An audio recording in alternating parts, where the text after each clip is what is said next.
തിരുവനന്തപുരം മട്ടക്കുളങ്ങര വനിതാ സബ് ജയിലിലെ അന്തേവാസികൾക്ക് പ്രതീക്ഷയുടെ കിരണമാണ് ഫുഡ് ഫോർ ഫ്രീഡം പദ്ധതി. ഇലയടകൾ, കുഴലപ്പം, കേരള മിക്സ്ചർ തുടങ്ങിയ സ്വാദിഷ്ടമായ വിവിധതരം ലഘുഭക്ഷണങ്ങളാണ് ഇവിടെ പാചകം ചെയ്യുന്നത്. ജയിലിന് പുറത്തുള്ള ഭക്ഷണ കൗണ്ടറിൽ മിതമായ നിരക്കിലാണ് പലഹാരങ്ങൾ വിൽക്കുന്നതും. ഫുഡ് ഫോർ ഫ്രീഡം പ്രോജക്ട് 2016 ആരംഭിച്ചത്. വർഷങ്ങളായി ജനപ്രീതി നേടിയിട്ടുമുണ്ട്. വിൽപ്പനയിൽ നിന്നുള്ള വരുമാനം തടവുകാരുടെ അക്കൗണ്ടുകളിലാണ് നിക്ഷേപിക്കുന്നത്. തടവുകാർക്ക് മോചിതരായ ശേഷം പിൻവലിക്കാവുന്നതാണ് ഈ വരുമാനം.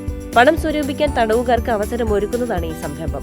ജയിലിൽ നിന്ന് ഇറങ്ങിയ ശേഷം അവരുടെ സ്വന്തം ബിസിനസ് തുടങ്ങാൻ അവർക്കിത് സഹായകമാകുമെന്നും പറയപ്പെടുന്നു. 12 മണിയാകുമ്പോൾ ഇലയട, കൊഴുക്കട്ട അതൊക്കെ ചെയ്തു കൊടുക്കുന്നുണ്ട്. അതുകൂടാതെ തന്നെ ഓർഡർ അനുസരിച്ച് നമ്മൾ ഇഡലിയും അതുപോലെ ഉപ്പുമാവ് ചെയ്തു കൊടുക്കാറുണ്ട്. ഈ പരിസരത്തുള്ള ജുവലറികളിൽ നിന്നും മിക്കവാറും എല്ലാ ദിവസവും തന്നെ നമുക്ക് ഓർഡറുണ്ട്.